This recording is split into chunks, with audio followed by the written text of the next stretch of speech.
Buonasera, benvenuti da parte del Circolo Vittoriese di Ricerche Storiche.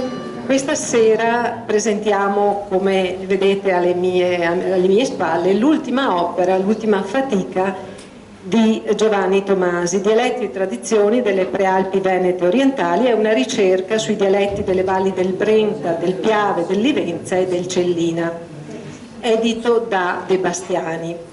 Prima di presentarvi, per chi ancora non lo conosce, Giovanni Tomasi e il giornalista Luigi Guglielmi, approfitterei che il sindaco è in sala se vuole portare un saluto. Grazie. Un minuto solo, buonasera a tutti. Un saluto mio e dell'amministrazione naturalmente. Vengo sempre volentieri a questi incontri perché qui si lavora tanto, qui si produce, non posso che fare i miei complimenti. Mi è sempre piaciuto osservare che nell'opera di Giovanni i toponimi e le parlate locali sono sempre ricordate, è un fattore importante che va coltivato anche questo. Io da buon ignorante mi siedo e ascolto, d'accordo? Grazie mille.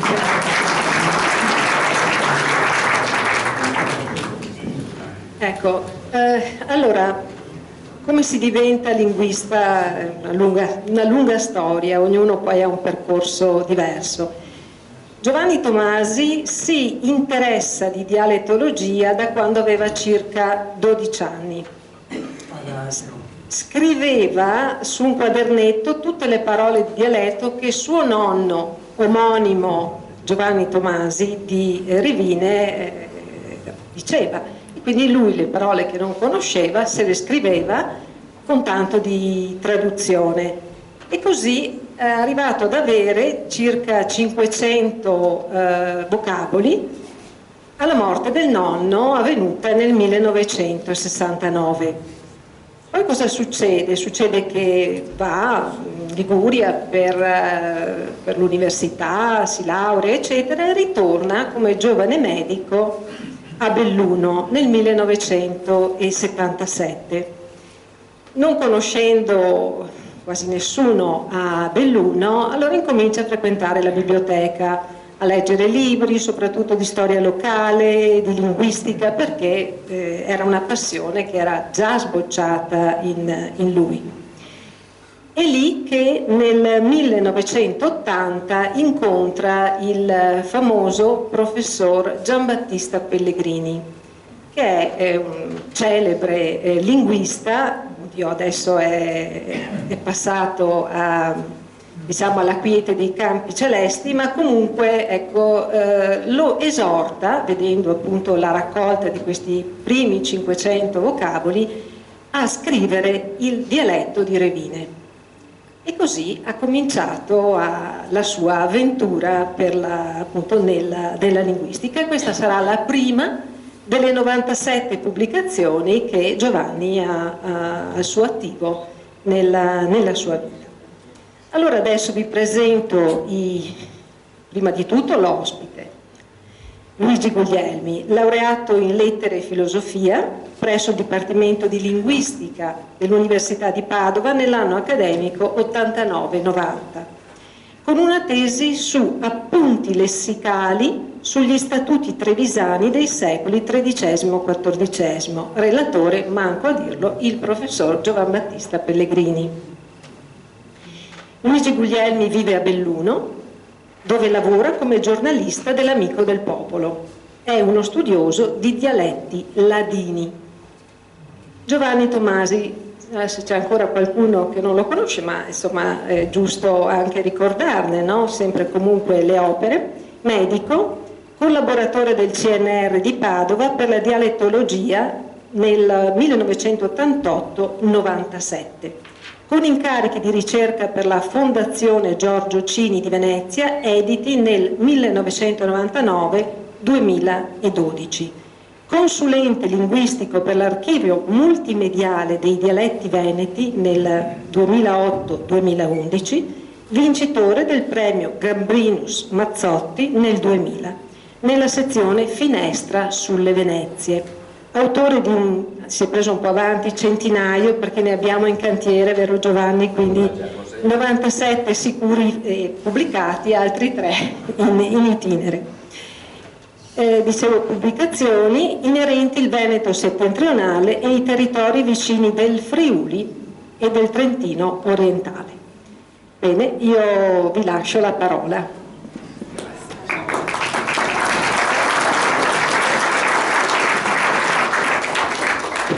Allora grazie, io sono molto contento di essere qua, di essere stato chiamato da Giovanni, anche se sono fuori casa, ma poi lo diremo, dovremmo cominciare noi Bellumati e voi di Vittorio a sentirci molto più fratelli di quello che adesso i confini provinciali dicono, perché, dopo ci torniamo su, in realtà una delle convinzioni acquisite da Giovanni, e sono convinzioni acquisite sul campo grazie allo studio, sono dimostrabili scientificamente, uno dei suoi punti di arrivo è che il dialetto di Belluno e il dialetto di Vittorio sono davvero strettamente imparentati, addirittura più imparentato il nostro e il vostro che non quello di Feltre.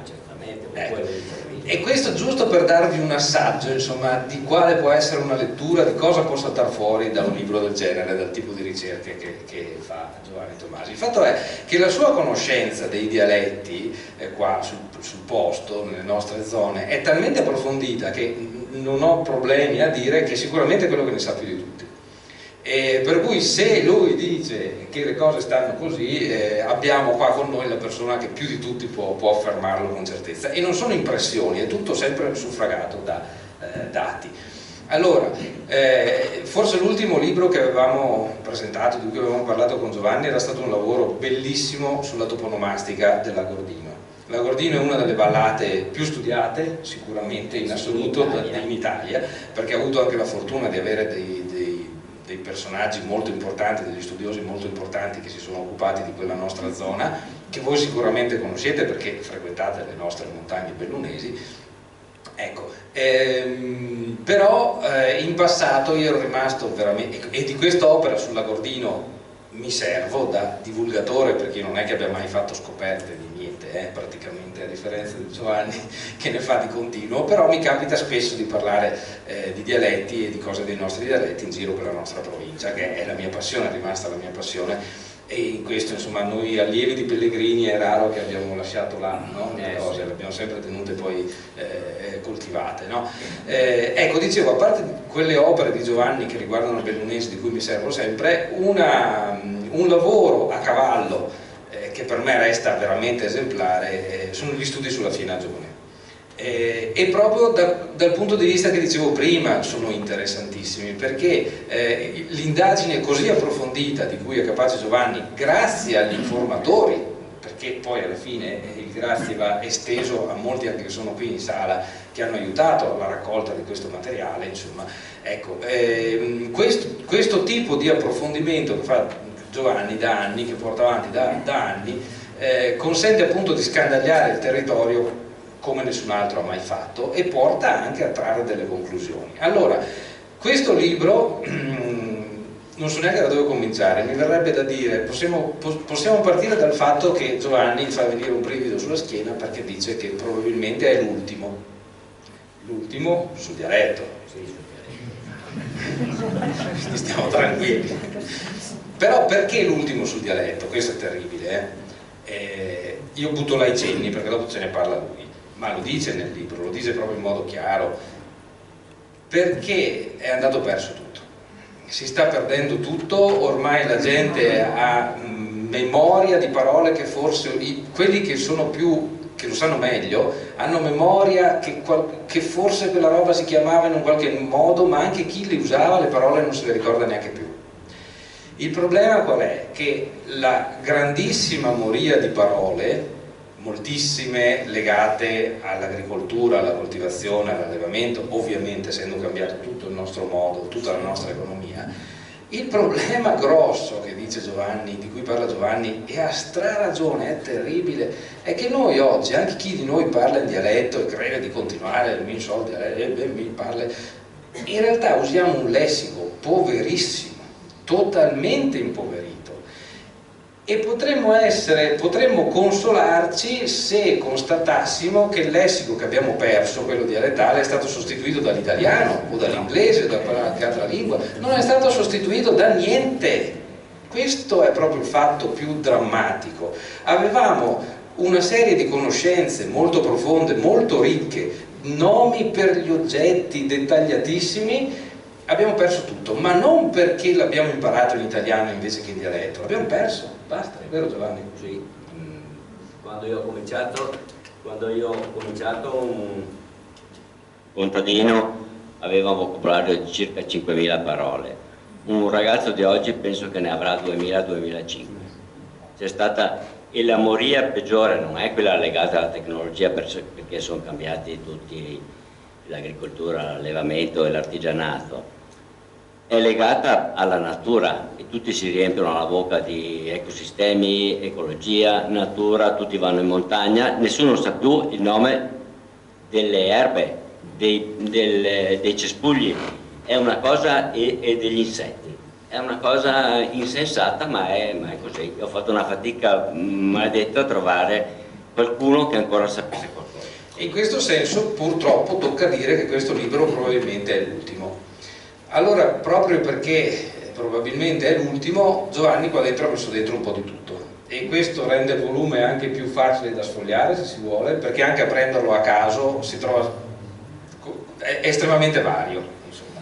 Adesso diciamo di quali sezioni si compone, però sostanzialmente qui, se volete, c'è probabilmente, vabbè, saremo anche un po' pessimisti, ma c'è probabilmente l'ultima fotografia che poteva essere scattata, no? Ed è una fotografia che è già vecchia, perché purtroppo perché le raccolte sono avvenute nei decenni scorsi, e perché purtroppo ormai sono raccolte marginali. Quando tu parli del dialetto di Stramare, ti dici che è straordinario e così, parliamo di quando tu hai raccolto i materiali, di quando ancora c'era gente che viveva lì, 35 anni fa. 35 anni fa. Adesso non c'è più nessuno che vive lì. Quindi non è solo questione di aver perso gli abitanti di una frazione, di un villaggio, è questione di aver perso le parole e i concetti che erano legati a quella cosa. Quindi purtroppo, ma adesso non voglio che la buttiamo troppo sul luttuoso, perché non è luttuosa la cosa, insomma, anzi diciamo questo di positivo allora, no? Che se non ci fosse stato Giovanni magari queste cose andavano via e basta, potevamo rammaricarci, nessuno le ha raccolte, invece il positivo c'è. Giovanni le ha fissate, abbiamo questo volume e gli altri volumi che Giovanni ha dedicato alla lingua, alla raccolta delle parole, che comunque testimoniano, fissano un passato in modo molto preciso, in modo scientifico tra l'altro, perché la grafia, perché la cura, perché anche l'etimologia, perché in molti casi, anche in questo libro, Giovanni riesce non solo a testimoniare le varietà dialettali che esprimono un certo concetto, ma propone anche un'etimologia, un'origine. E questa è una cosa da Pellegrini, perché insomma non è facile dire da dove viene una parola strana, insomma, invece lui, se la parola è strana, Pellegrini era un affar serio, perché quando gli portavamo magari raccolte o cose del genere e gli si chiedeva di parole, anch'io insomma studiavo, mi sembrava difficili certe robe, lui diceva no, ma non portatemi le robe facili, portatemi quelle che non si capiscono. Perché e questo mi serve, questa cosa che vi dico mi serve per spiegare come dopo entri nel DNA questo modo di vivere la linguistica, perché Giovanni qui propone, ci sono delle sezioni, dopo vi dico come si intitolano, dedicate a raccolte di parole sostanzialmente, che non vuol dire che qui dentro ci sono anche dei vocabolari, quasi, ci sono i vocabolari fatti delle sole parole difficili. Beh sì, perché quelle facili. Eccolo qua. Quindi non è che qua dentro voi dovete andare a cercare dove c'è la sezione del dialetto di non so cosa, dei termini strani, come si dice casa, come si dice cane, quelli lasciamo perdere. Qua dentro trovate le robe difficili, insomma, ecco. Allora, che sono poi appunto quelle caratterizzanti, quelle più belle, perché questa fotografia, questa ennesima fotografia dei dialetti nostri, dico nostri appunto tanto più con questa cosa che ci dirà adesso Giovanni sugli areali che secondo lui sono individuabili oggi.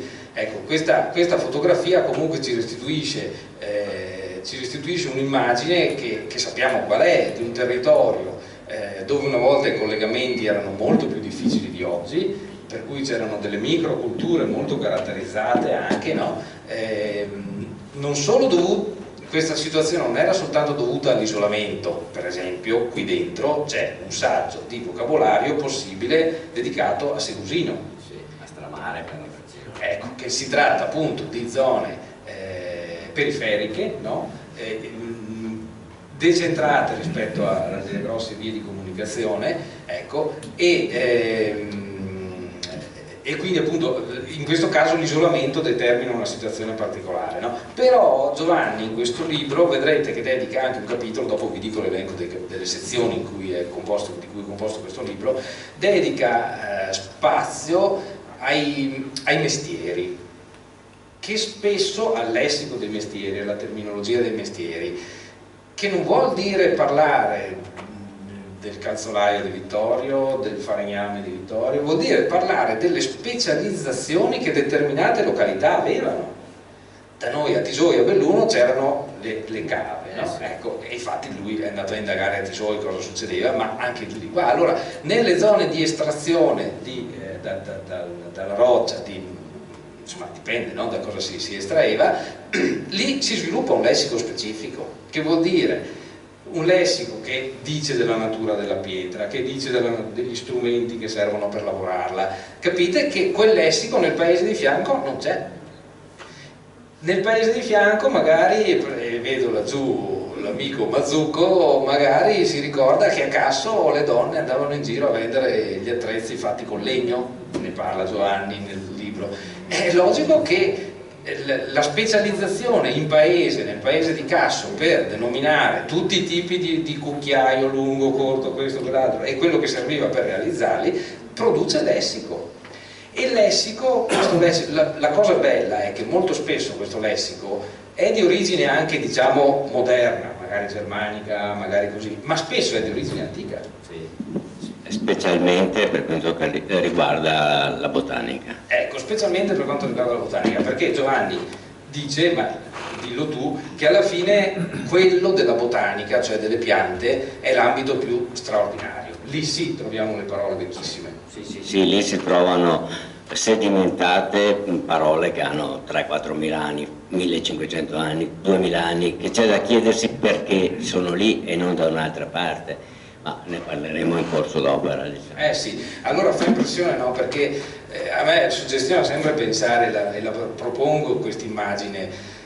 Se voi pensate, quando andate in un museo, vedete una statua che ha 2000 anni e rimaniamo stupefatti perché diciamo, guarda, pensa, questa qua è stata scolpita, la vedevano 2000 anni fa, ma noi usiamo parole che sono più antiche ancora, e la parola non è mica fatta di pietra, non è fatta di ferro, è fatta di aria. Eppure qua da noi continuiamo a usare ancora parole di 2000 anni fa. Allora no, quando per esempio anche su nelle nostre vallate si parla di insegnare latino a scuola, di insegnare queste robe qua, a me dà sempre un po' fastidio questo discorso, per forza, perché cioè, voglio dire, anche se qua a Vittorio, no, dovessimo dire introduciamo a Vittorio il dialetto di Vittorio, no?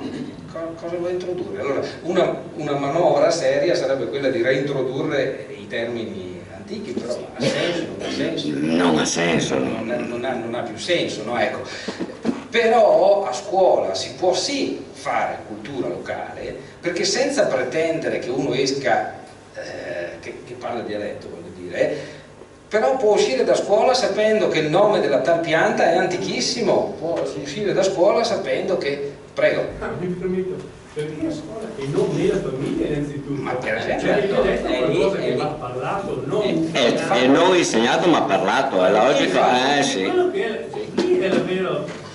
Ma infatti, no, una cosa, la lingua cambia, muta, ma il dialetto non si parla più. Io non conosco un genitore degli ultimi 2 decenni che con i propri figli usi anche il dialetto, e sottolineo anche, parla italiano, certo che devo parlare italiano, possibilmente anche inglese, francese, certo, assolutamente anche, ma quella è la vera, sì. Purtroppo sì, infatti il problema è lì, dialetto, che non si capisce, perché io ho provato letto anche in giornali locali, in internet, chiede ma perché?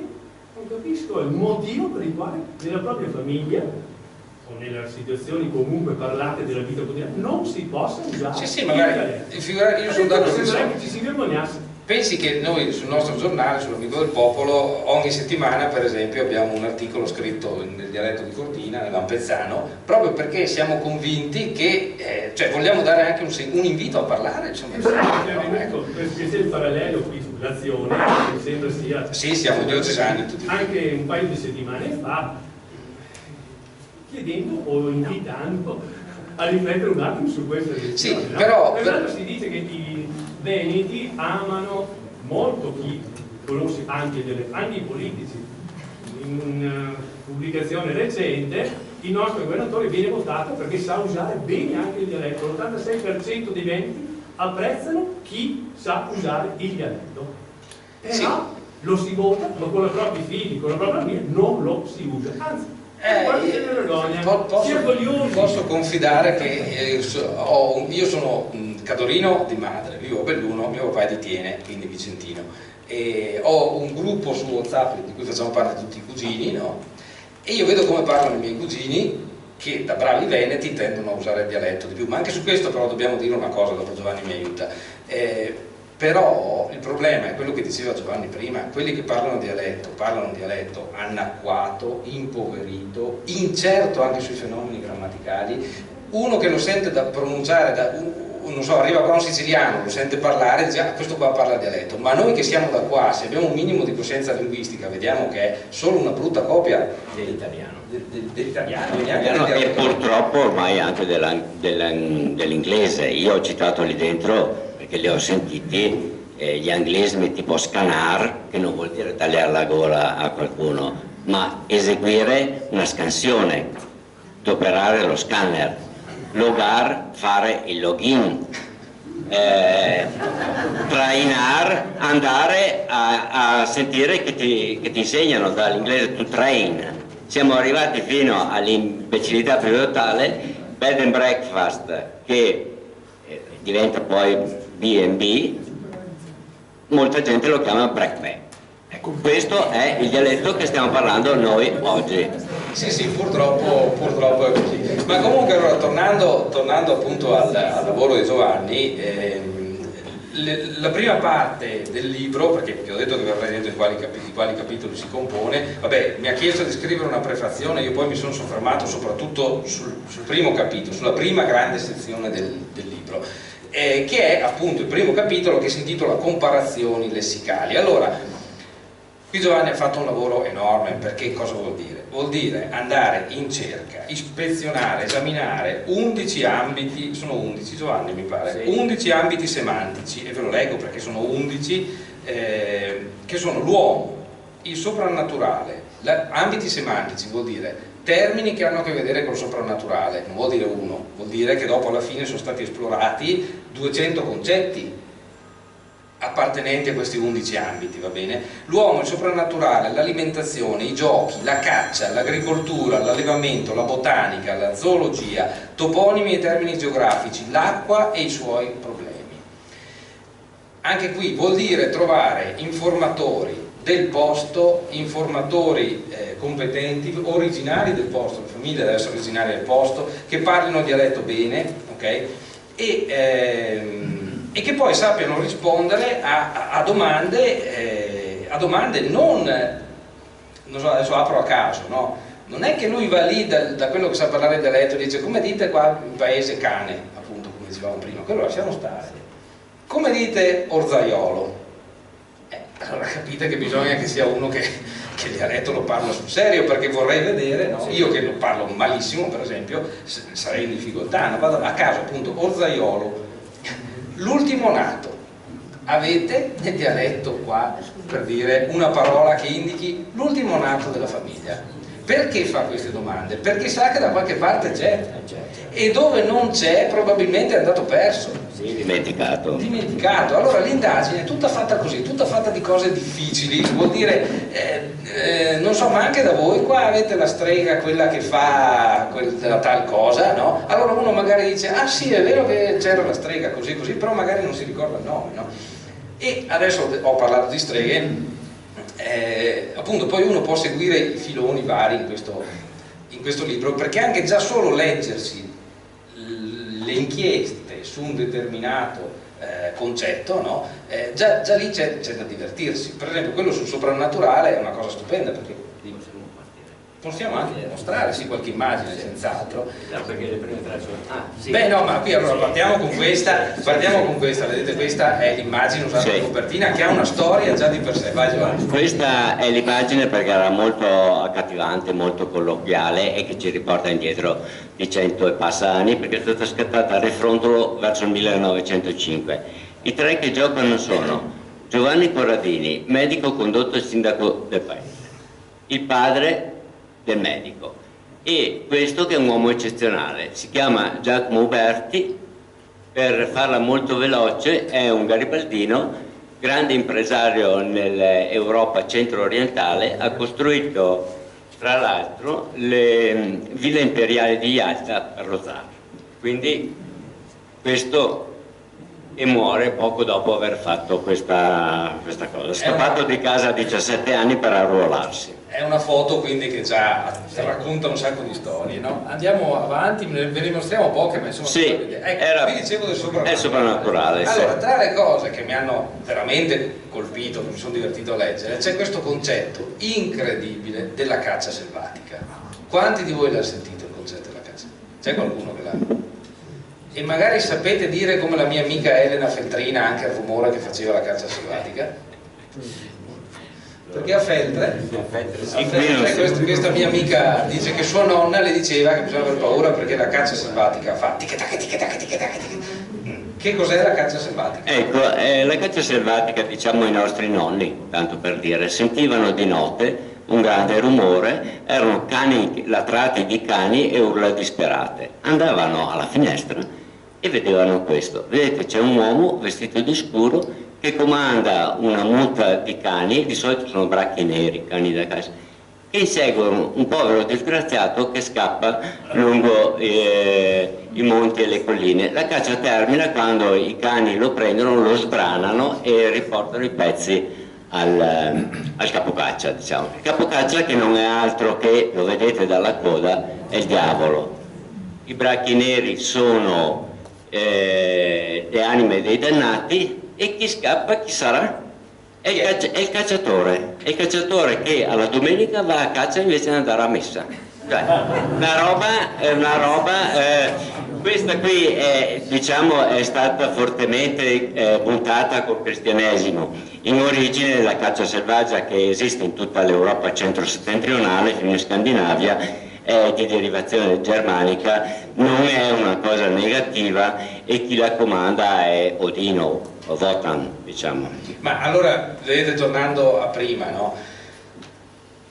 Pochissimi di noi conoscono questa cosa qui, no? Non è che Giovanni l'ha trovata in un paese che magari la raccontava tipo un po' strambo del paese, in paese gira questa favola qua. C'era dappertutto. Sì, c'era dappertutto. Se noi non la sappiamo, vuol dire che l'abbiamo persa, ed era sicuramente un mito di origine pre-cristiana, che quindi anche qui, tanto per dire, qui andiamo indietro 2000 anni come niente. Sì. Vabbè, bisogna vedere come si lega. Poi Goti o poi Longobardi, insomma, sì. E in questo caso bisogna sottolineare che Giovanni, per farci ancora più rabbrividire, ha fatto realizzare quest'opera originale, e che mi sembra molto efficace, e potrebbe perfino scapparci un applauso all'autore, che è in sala. Sì, io ho raccolto i nomi della caccia selvatica su tutte le prealpi, diciamo dal Brenta fino a qua, e ho raccolto una quindicina di nomi diversi. Come ha lavorato Giovanni? Giovanni ha fatto una specie di grande rettangolo che ha la dorsale del Neregal, Vicentin, la dorsale insomma, delle Prealpi come centro, no? Diciamo. Rispetto su questo grande rettangolo Giovanni ha individuato quanti punti? 87 punti dove andare a informarsi, cioè vuol dire che in 87 posti è andato a chiedere: ma voi qua la conoscete la caccia selvatica? Conoscete un mito fatto così così? E la gente risponde. 200 concetti, 210 indagati in 87 punti. Pensate che c'è un Atlante che a Padova è molto studiato sempre, che si chiama Atlante italo-svizzero, dove per iniziativa di svizzeri appunto nell'800 era partita questa idea di indagare in tutta l'Italia una serie di concetti. In questa zona qui c'erano solo 10 punti di indagine, dico giusto Giovanni? 10, quindi già se uno guarda l'Atlante italo-svizzero si fa un'idea di che cosa c'era in questa zona. Ma lui l'ha ampliato a 87, per quello che vi dico che se lui ci dice che i dialetti qua funzionano in un certo modo, lo dice perché è andato a sentirli. Chi più di lui può dire questa cosa qua? 87 in una fascia che non è poi amplissima, che comunque va dalla provincia di Vicenza, Montana, fino a Casso, no? Fino a tutta la Valcellina, e Pordenone compreso, ma dopo vediamo, dopo vediamo anche la cartina. Puoi andare avanti perché ce ne ho altre due. Ecco qua, questo è l'incubo notturno. L'incubo sempre torna, sì. L'incubo, sì, il sovrannaturale l'ho preso perché era la cosa che mi ha colpito di più, non pensavo esistesse ancora, non pensavo che ci fosse ancora qualcuno che ricordava i nomi e le cose, invece ci sono. Dunque l'incubo notturno, sempre secondo i nostri nonni, era rappresentata da una strega che aveva una capacità, poteva diventare piccolissima, entrare dal buco della serratura, poi entrava in camera, diventava molto grande, si metteva in ginocchio sul petto del dormiente e questo lo opprimeva, e questo è l'incubo.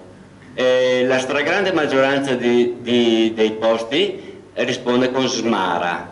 Smara a voi non dice niente, ma è una parola germanica, e voi, chi conosce l'inglese, conosce nightmare, che è l'incubo notturno, e che è questo.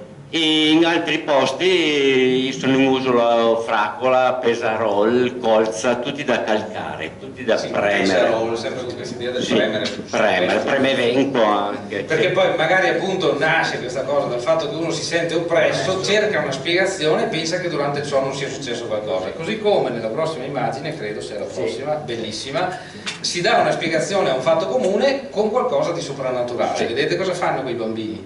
Si fregano gli occhi. Perché sono stanchi, devono andare a letto. Sì, ma non vogliono andare a dormire. E perché sti bambini se fanno così? Perché fanno così? Deve esserci qualcosa che li spinge a fare così. Vai Giovanni. Sì, questa è una strega di Revine, si chiama la Sendrigola, e è la strega che butta la cenere negli occhi dei bambini che non vogliono andare a dormire. Io ho raccolto una ventina di nomi di streghe. Sono bellissime, no? Sì. E vi ricordo che la Sendrigola è nel dialetto di Revine, in italiano è Cenerentola e in inglese è Cinderella. Quindi questa idea della fata della cenere, della strega della cenere, è diffusissima anche qui e dà nome alla... Poi la favola di Cenerentola viene totalmente rimaneggiata, diciamo, ma la Sendrigola è lei. Beh, possiamo farlo adesso, sì. Andiamo avanti, vediamo come andiamo avanti, sì, è chiaro che adesso andando avanti con le foto vediamo anche le sezioni del libro. Questo qui è dedicato alla botanica. Ho fatto 60 erbe, cespugli, alberi, quello che volete, possibilmente strani, perché sennò tutti sanno come si chiama noce o frassino, per dire. Questo è il bagolaro, è diffusissimo in tutta la nostra zona. E anche se noi ormai non lo vediamo più, adesso lo usano addirittura per le strade, ai bordi delle strade, perché ha la capacità di mandare le radici in profondità e quindi non solleva l'asfalto, e vengono piantati bagolari. Bagolaro qui è con i frutti in maturazione, li vedete qua. E una volta tutti i bambini, me compreso, mangiavano le bacche del bagolaro perché sono dolciastrine, insomma sapevano di qualcosa, in mancanza di caramelle andava benissimo. È diffuso più o meno su tutte le prealpi, non più a nord perché più a nord non cresce, e ha una terminologia piuttosto varia, cioè il nome cenedese è Pisoler, il nome della Trevisana centro-occidentale è Sceson o Scesoner, in vicentino è Bessoaro e nel Friuli occidentale è Scruchigner. 3 punti hanno risposto con Loden, cioè a Revine si dice Loden, a Polcemigo si dice Loden e a Dardago di Budoia si dice Loden.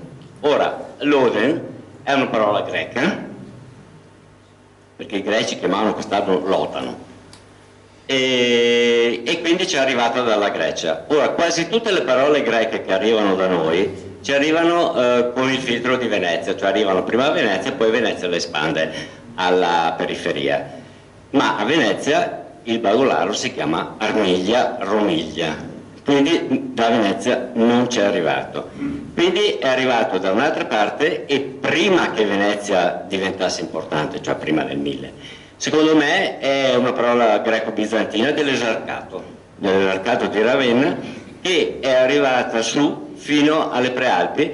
Naturalmente c'è sempre da chiedersi come mai, e questo sono problemi, perché la linguistica va in parallelo con la geografia e con la storia, quindi bisogna chiedersi queste cose. Perché spesso succede che una parola arriva da sud, arriva dalle strade più comode, raggiunge piano piano la periferia, si fissa in periferia e poi magari a sud viene di moda un'altra parola, per cui noi troviamo nelle zone più periferiche, nelle zone isolate, dei resti di situazioni che precedentemente fossili, sono dei veri fossili. Per quello è importante studiare i nostri dialetti montanari in particolare, perché sono quelli che isolano di più, perché sono più conservativi. Quindi adesso anticipo una cosa che poi Giovanni ci dirà, perché bisogna che ci dica un po' la classificazione dialettale, però per esempio in provincia di Belluno lui ha visto con certezza, ma dopo vediamo anche qualche mappa, c'è poco da fare. Se Feltre continua a stare con Treviso, con la zona appunto di Treviso nord, Valdoviale, vuol dire che in provincia di Belluno le novità linguistiche sono sempre arrivate via Feltre, cioè l'asse la Valle del Piave, l'asse del Fadalto, insomma, è secondario, cioè non è stato così frequentato da permettere uno scambio, un arrivo di parole da sud, ed è un asse, ed è una zona che rimane anche abbastanza impermeabile, perché sembra proprio che le novità scivolino su per il Piave, non arrivano fino a Belluno ma non toccano neanche Vittorio. Ecco. Per quello dicevo, c'è una parentela stretta tra noi bellunati e voi, insomma, no? Dal punto di vista linguistico proprio. Poi c'è la parte zoologica. Della parte zoologica ho cercato un po' di tutto, ma specialmente gli insetti, perché gli insetti sono completamente dimenticati, o si sanno in italiano oppure non si sanno più, sono tutti genericamente PIS in questa zona, Quoccia o Bec in Friuli e cose del genere, ma tutti gli insetti avevano un nome dialettale. Questa è la coccinella. Non sto è un insetto graziosissimo rosso con 7 puntini neri, e non sto a elencarveli tutti, vi dico solo che la coccinella è un insetto che era creduto buono, santo perché vedete che c'ha 7 puntini che sono come i 7 dolori di Maria, i 7 vizi capitali, le 7 virtù, eccetera. E quindi aveva nomi strettamente legati alla simbologia cristiana, per cui abbiamo Maddalena in alcune zone, Maria Mariola, Maria Sgoa, cioè Maria che vola, e Polastrella della Madonna, oppure Cavallin del Signor, Gallinetta del Signor, oppure San Juan, cioè San Giovanni, oppure Angioletti. I bambini giocavano con le coccinelle, le mettevano lì e ci mettevano davanti degli sterpi, e le coccinelle si facevano lentamente la strada per passare, per andare in nome di Dio, sempre. E a questo proposito ci sono anche parecchie filastrocche su questo cosa per incitare la coccinella. Ve ne dico una perché giochiamo in casa: Moliner de la Val, insegneme la strada per andare al Serraval. Bellissimo. Faccio una piccola chiosa. Sapete che noi abbiamo l'industria più importante che abbiamo in provincia di Belluno, la Luxottica. La Luxottica ha lo stabilimento di Agordo, che è ancora sede della Luxottica, a Valcozzena, una località che si chiama Valcozzena, e per dirvi quanto i nomi possono raccontarla lunga, oggi Valcozzena uno dice Val, riconosco Val, ma Cozzena è come coccinella e viene dal latino coccinus, che voleva dire rosso. Quindi il nome che diamo oggi all'animale è coccinella, sarebbe Rossetta. Sì, Rossetta. E da noi abbiamo la Val Cozzena, perché evidentemente c'erano delle rocce rossastre che erano degli affioramenti, per cui si diceva. D'altra parte nell'Alto Agordino ancora adesso i colori delle carte rosso si dice ancora Cozen, che vuol dire rosso, ancora col termine latino, insomma. Quindi pensate che ricchezza incredibile abbiamo nei nostri dialetti. E facendo riferimento rapido a quello che si diceva anche prima, è bello anche conoscerla tutta, non limitarsi al proprio dialetto magari parlato. Sì, deve essere comparativo. Deve essere comparativa, esatto, perché così diventa bella, diventa ricca veramente. Ecco, poi c'è, questo fa parte del secondo capitolo, lessico particolare, e lì nel lessico particolare ho messo i derivati di nomi geografici, di popolazioni, di città, i numeri, e tutto un sacco di cose. Questo qui per noi di questa zona, ma questa zona va da Belluno fino a Porcenigo, Budoia, è un tasin, è un pastore transumante. Questo è stato fotografato l'anno scorso su San Boldo, a Signa.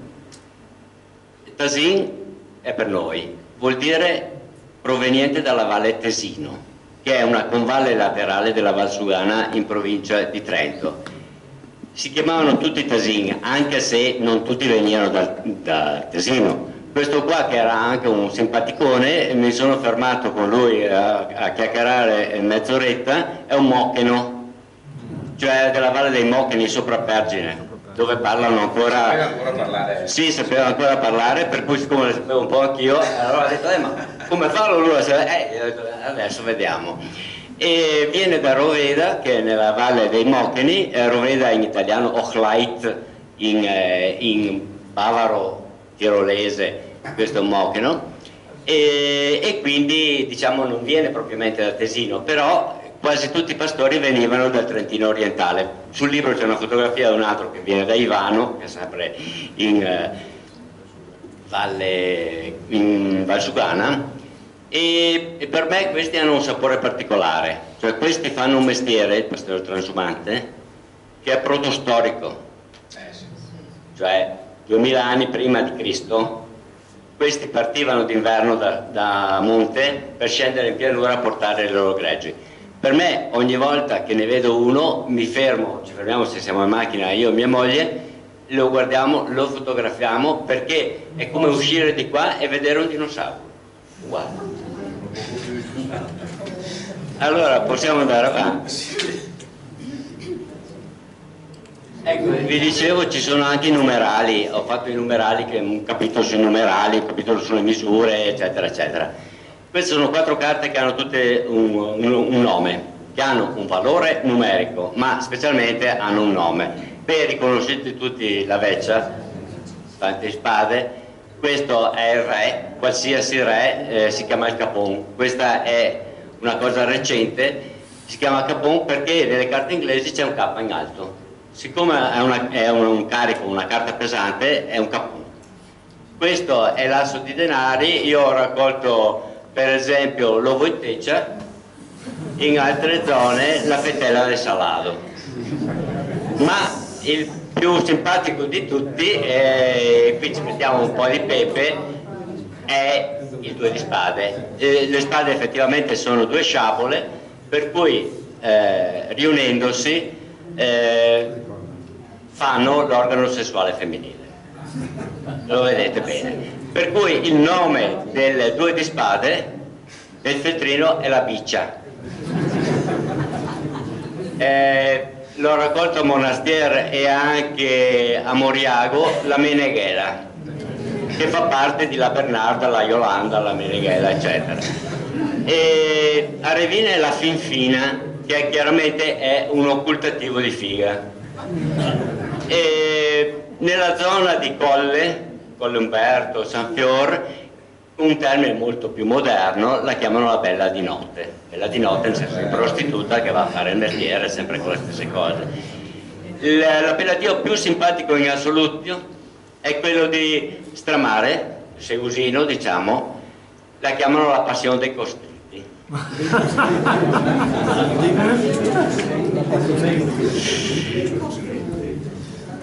E qui altro disegnatore, anche lui presente in sala, ha fatto per me alcuni giochi. Questo è il nascondino, vedete il bambino che esegue la conta e gli altri suoi amici che si sono tutti nascosti.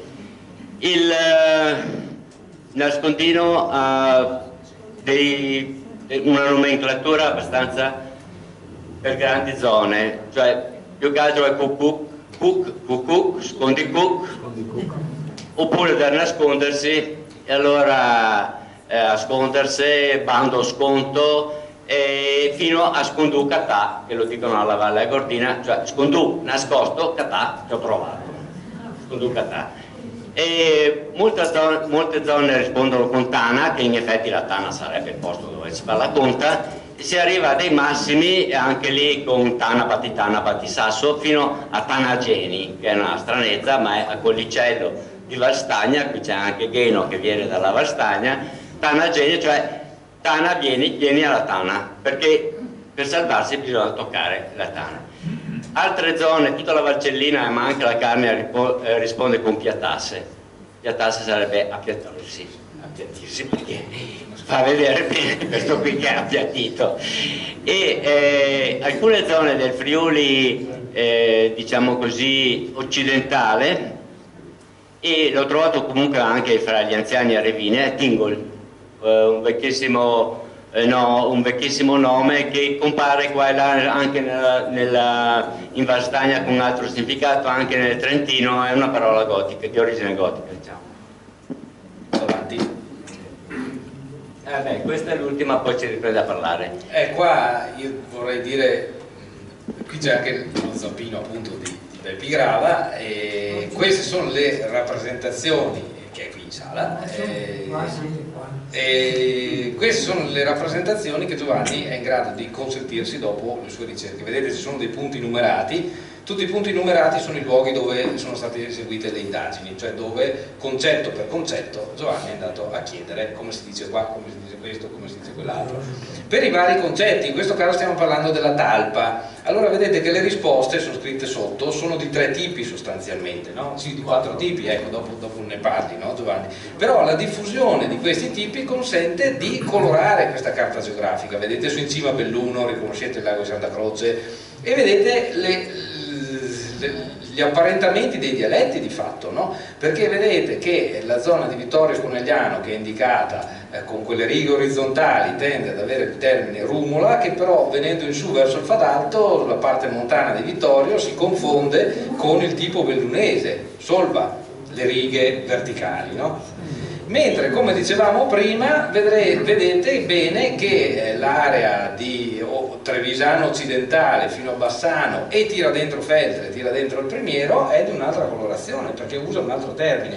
Quando questo tipo di colorazione della carta, diciamo, si verifica più e più volte, è una spia chiara del fatto che ci sono degli apparentamenti, no? È chiaro, diversi, sì. Ci sono dialetti diversi. È chiaro che Feltre, vedete benissimo la nostra Feltre bellunese, diciamo, con che famiglia di dialetti sta. E Giovanni qui pone anche una questione nel volume, perché resta difficile da spiegare dal punto di vista storico perché Feltre debordi col suo feltrino. Vai Giovanni.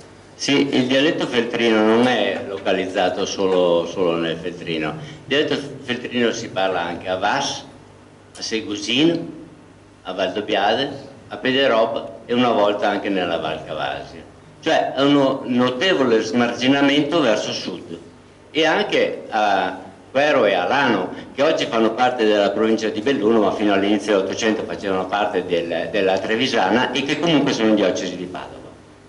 Quindi questi tipi di parole sono precedenti sia ai confini provinciali o ai confini anche medievali di Venezia, sia anche ai confini diocesani, perché la diocesi ha sempre un peso anche sulla parlata, nel senso che tutti i preti andavano nel centro della diocesi a imparare. E vi faccio notare una cosa: qui ci sono 4 tipi diverse di nomi della talpa. Quello è quello che viene detto bellunese, si chiama solva nel bellunese, però lo vedete qui, lo vedete qui, lo vedete qui e lo vedete nell'alta valle del Cellina. Cioè è una parola in arretramento in questo momento, ma che era diffusa su una superficie molto più grande del bellunese attuale. Vi faccio un esempio per Vittorio Veneto. A Vittorio Veneto la talpa si chiama rumola, che è un neologismo, ma il cumulo di terra che la talpa fa si chiama la solvera, il che vuol dire che in origine solva si diceva anche qua. Ecco, vi faccio presente una cosa un po' strana, ma insomma dipende probabilmente da cosa da studiare. Tanto che lassù è penetrato il friulano FARC, è la zona bianca. Questa è la zona in Italia che ha il più alto numero di parole in uno spazio così piccolo per la talpa. La talpa in Italia ha un numero di parole abbastanza scarso. Trovarne 4, 5 col FARC per questa zona è una notevole stranezza sulla quale bisognerebbe pensare. Dici qualcosa magari anche sulle origini, sull'antichità. Hai detto che Rumula è più nuovo, no? Rumula è più nuovo, deriva dal verbo rumar, che vuol dire buttare su terra, insomma, quindi non c'è molto da fare. E questa zona qua che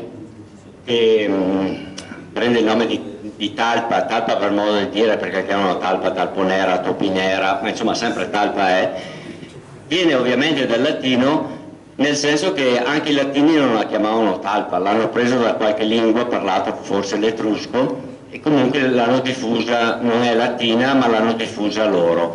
Quindi diciamo è di quando sono arrivati i romani. Tutta questa zona qua la chiama musichera.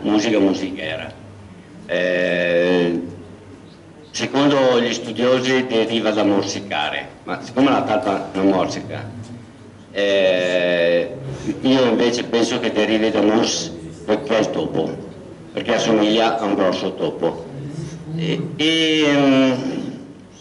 FARC è germanico. E resta il problema della solva, sul quale ci hanno sbattuti la testa tutti, io compreso, ma alla fine secondo me non deriva, come dicono molti, dal verbo sollevare, perché non esiste la possibilità di solvare. È una parola secondo me prelatina. Prelatina nel senso più vecchia di 2000 anni fa, quando i romani, il rullo compressore dei romani ha appiattito tutto quanto.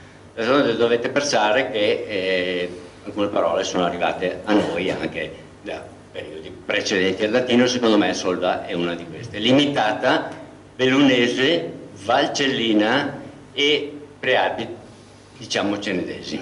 Però per esempio il fatto che sia anche che sconfini verso l'alto pordenonese, così forse ti fa escludere in partenza che possa essere paleveneto, venetico. Lì io non l'ho scritto sul libro, ma ho una convinzione, e ce l'ha anche la Piera Rizzolatti. Cioè tutti diciamo così, i dialetti... Si sente bene col suo? No? Sì. I dialetti al confine col Friuli, o anche in Friuli, sono dialetti di transizione veneto-friulano. E si pensa che fossero in origine tutti friulani e che poi siano stati venetizzati dopo Venezia, diciamo. Perché la lingua teto, la lingua di riferimento, c'erano un sacco di città, Sacile, Oderzo, Conegliano, Vittorio, Belluno, tutte che premevano per di là, e quindi hanno portato questa nuova ma l'ha già scritto la Piera Rizzolatti per la Valcellina. Secondo lei sono dialetti veneti successivamente friulanizzati. e anche secondo me non solo quelli della Valcellina, ma anche tutti quelli del Pedemonte friulano, cioè Polcenigo, Putoia, fino a Mezzomonte, sono tutti dialetti veneti e friulanizzati nel corso dei secoli perché appartenevano al patriarcato. E un'altra cosa bella da notare appunto sull'antichità delle nostre parole, appunto come si diceva talpa, portato dai latini, però perché dice Giovanni che probabilmente i latini stessi l'avevano preso da prima? Perché non esiste nel latino antico, è nel latino successivo, quello che arriva a noi. E probabilmente, dimmi se sbaglio, qui c'entra questa radice tal che probabilmente c'entra con montagnola, quindi la talpa sarà stata quella che faceva le montagnole. Da noi in provincia di Belluno per esempio abbiamo montagne tipo Talvena, Telve, così che hanno questa radice tel, che non te la spieghi diversamente, e guarda caso sono tutte montagne senza la roccia in cima, sono delle collinone, no? Diciamo, e probabilmente appunto anche lì diciamo Telve, diciamo Talvena senza renderci conto che usiamo una parola che ha 2.000-3.000 anni come niente, insomma. Tel Aviv lo vedo più. Tel Aviv è già più dura però. Un po' più lontano. Sì. Va bene. Allora noi credo che abbiamo finito qua con le immagini, no? Ecco. E io chiederei a Giovanni davvero, vabbè insomma dai, vi dico i capitoli tanto sono veloce, dai. Ci sono quelle 40 pagine di cartine, ci sono quasi 40 pagine di tavole con la rappresentazione della geografia di queste parole. C'è l'ampio capitolo iniziale di comparazioni lessicali, poi il secondo capitolo ce l'ho qui, lessico particolare, come vi dicevo, che vuol dire esotismi, modi di dire, traslati merceologici, queste cose qui, no?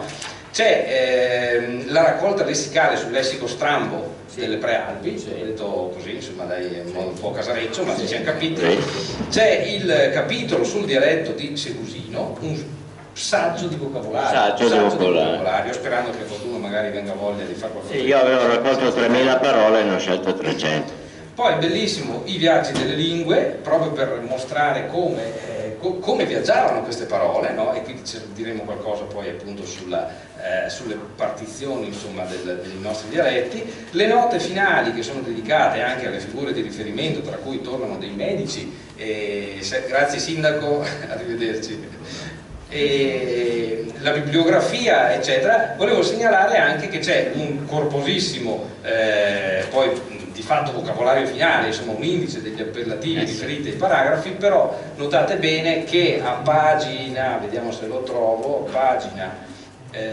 pagina 191 trovate le poche ma preziose pagine con i nomi dei collaboratori che vanno ringraziati anche in allora, e ringrazio qui tutti quelli che lo sono stati, ecco. Perché adesso però, senza di voi, ecco, io chiederei a Giovanni, non so neanche come siamo coi tempi, altri 5-10 minuti. ecco, e dopo semmai se ci sono domande volentieri rispondiamo. Ti chiederei proprio appunto sulla base di queste tue conoscenze come vedi gli apparentamenti appunto dei dialetti nelle nostre zone. Allora abbiamo già detto di Treviso e Belluno, di Treviso, di Vittorio, Alto e Belluno che stanno insieme. Sì, secondo me può andare bene quello che hanno detto tutti, cioè stiamo parlando dei dialetti della lingua veneta. I dialetti veneti sono 4, l'occidentale che è il veronese, il centrale, padovano, rovigotto e vicentino, il settentrionale bellunese e trevisano, il veneziano e il veneziano coloniale, quello che si parlava dall'Istria a Corfù. Nell'ambito quello settentrionale, cioè trevisano bellunese, il nostro attualmente viene diviso fra trevisano, feltrino, bellunese e liventino. Io propongo proprio per assonanza, proprio visibile anche cartograficamente, ma c'è molte parole anche da documenti lì dentro, quindi si vede ancora meglio, che il bellunese diventi bellunese cenedese, perché si staccano notevolmente dal trevisano, e il feltrino venga allargato a sud di almeno 5-6 comuni, e il liventino va bene così com'è.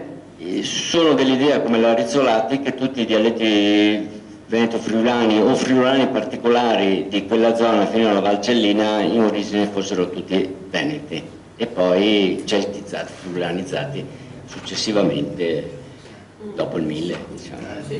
E vi voglio anche segnalare, poi smetto, sentiamo se ci sono domande, vi voglio segnalare le numerosissime immagini che impreziosiscono questo libro, sono veramente tante, tra foto, disegni, cartine, schemi, eccetera, per cui lo rendono anche piacevole da sfogliare, insomma, no? Non aspettatevi una cosa appesantita da note come sono le pubblicazioni scientifiche, perché Giovanni ormai da tempo ha rinunciato a questo tipo di espedienti molto accademici, però a volte pesanti, insomma, tanto lui dice se uno dovrebbe sapere dove andare in cerca, c'è una ottima e vasta bibliografia, quindi non è che non ci siano i riferimenti, no? Però vi troverete davanti a qualcosa di serio, molto strutturato, molto scientifico, molto schematico, insomma, in qualche modo, no? Però, ripeto, se voi andate a vedervi la singola voce sarà divertente scoprire i vari modi in cui, non so, si parla il palmone, il boschetto per uccellare, voglio dire, uno si legge una colonnina e l'odore del selvatico, leggevo adesso non so dov'era, quell'odore di bruciato che resta magari in cucina, voglio dire, no, sono quelle parole che non ti aspetti che avessero un nome, e quei concetti che non ti aspetti che invece ci arrivano, in molti posti è perso, però c'era. Finiamo così con un applauso a Giovanni.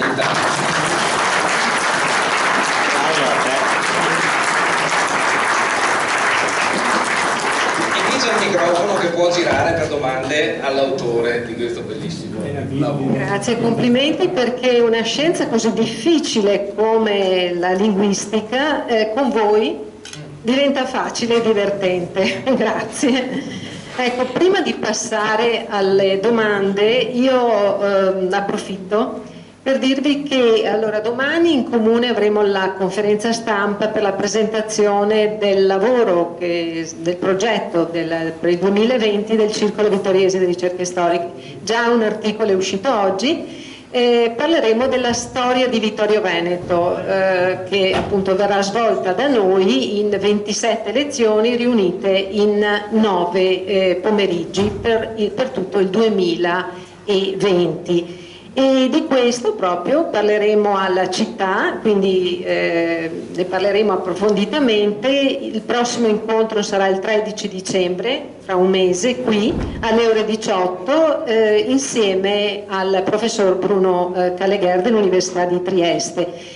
Per gli allievi dell'Università Unipinto sapete che il calendario del circolo anche per il prossimo anno è già stato inserito nel vostro calendario delle lezioni. Ecco, lassù qualcuno dice bene, grazie.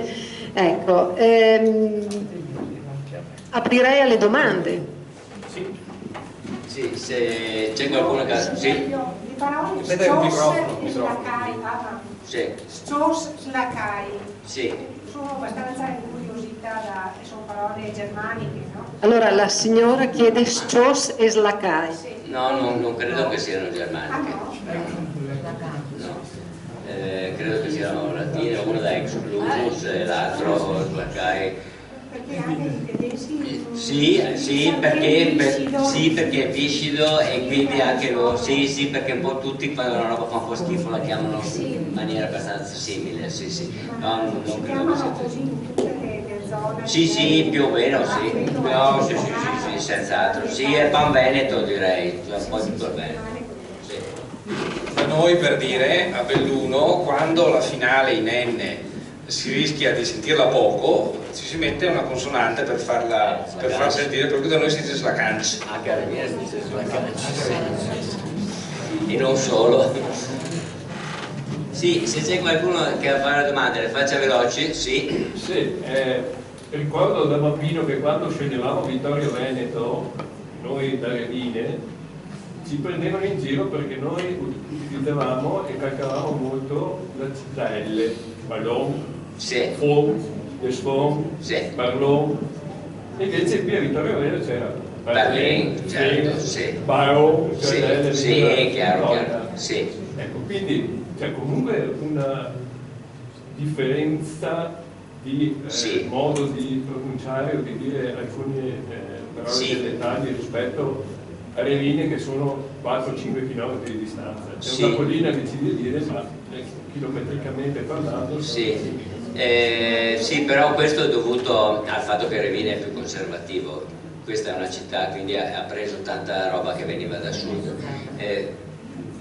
Ve lo dico, ma lo sapete forse tanti, quando Dante è andato a girare tutte le città d'Italia e si è fermato a Treviso per descrivere il dialetto trevigiano, che ha detto che non poteva essere utilizzato per fare la lingua italiana perché troncava tutte le finali, per cui diceva nef per dire neve, piof per dire piove. Oggi queste cose le sentite solo sotto la montagna o nel bellunese, ma nell'anno 1300 a Treviso parlavano così. Quindi è in ritirata, diciamo. Ma per dire che dobbiamo parlarci, conoscerci meglio e uscire, no, voi magari sentivate questa differenza tra due paesi confinanti, in realtà quel confine non è che divide due paesi, divide due immensità, perché la vostra prima persona plurale, il non, è la stessa nostra, è la stessa del ladino, è quella che trovate a Cortina, a Levinallongo e dappertutto, no?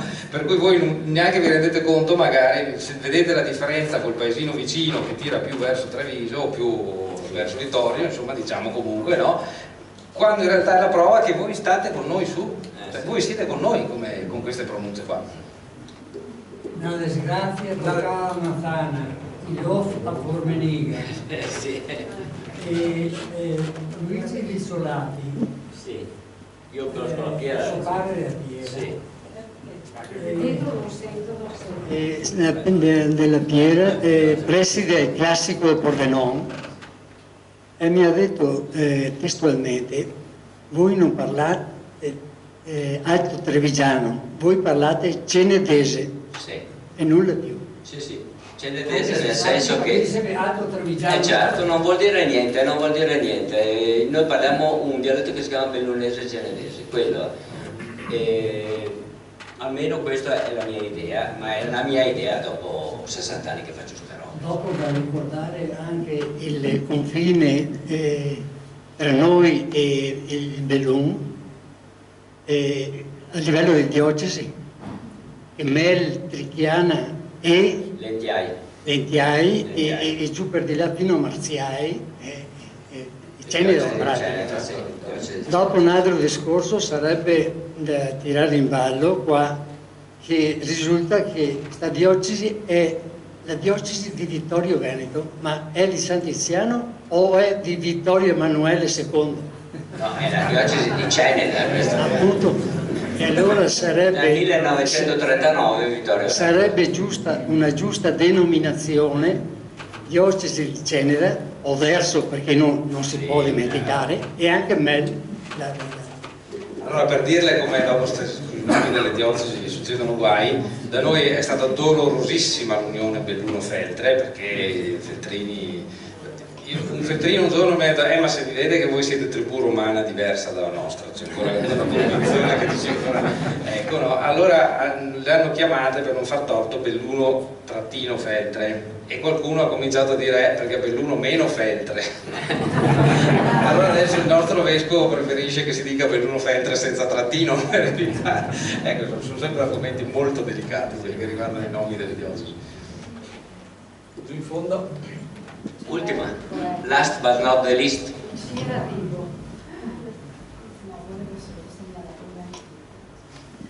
Sì, ciao Gianni. Allora, io ho saputo stasera della strega che buttava la cenere negli occhi dei bambini per farli andare a letto, no? Allora ti segnalo un'analogia della civiltà francofona europea. In francese si dice è passato il mercante di sabbia. Sì, perché dalla strega, sì. Noi in Francia, nella francofonia abbiamo un uomo, invece della cenere abbiamo la sabbia. La sabbia che però è lo stesso. Solo una piccola segnalazione. Ma allora se posso aggiungere una cosa, perché dopo vengono 1000 stimoli, no? Nella prefazione io ho buttato, tanto non ho una reputazione da difendere, quindi posso permettermi anche di dire quello che viene, però mi ha fatto pensare, Giovanni, no? Perché uno dei termini di toponomastica, di oronimia, di nome di montagna ancora non spiegato in provincia di Belluno è Civetta, l'enorme monte Civetta, però Civetta ritorna perché Civetta è uno spizzone anche super cortina, insomma sicuramente non c'entra la forma tipo l'uccello, qualcuno ha tentato di avvicinarlo a città ma non sta su neanche quello, non esiste, quindi insomma resta senza spiegazione. È una storia incredibile quella che racconta Giovanni su questo povero uccello che si chiamava Strix in latino, però poi passa a indicare la strega. Allora, siccome ormai Strix voleva dire strega, si è dovuto trovare un nuovo nome per l'uccello e si è cominciato a chiamarlo appunto Civetta, però anche il nome Civetta sta scivolando verso il nome di strega, tant'è vero che ha trovato, per esempio a Fonzaso, il verbo zoetar, cioè civettare, che vuol dire lanciare incantesimi. No? Quindi ormai Civetta ormai è diventato, e allora fa un po' impressione perché la strega sì c'è nei nostri monti, il Sastestria è pieno, no? Mondo germanico, Lorelai, la rupe alta, strapiombo è qualcosa che strega, è qualcosa che impaurisce ma nello stesso tempo anche affascina, chissà mai che non salti fuori anche che è buttata via, è proprio leggera. Civetta, nome, località ritirata, se vede, su in cima, insomma, la suita, su in cima, come la suita che è in croce. Vabbè, chiudi. No, a questo punto chiediamo perché sennò ci mandano tutti via. Perché alle 7:30. Grazie.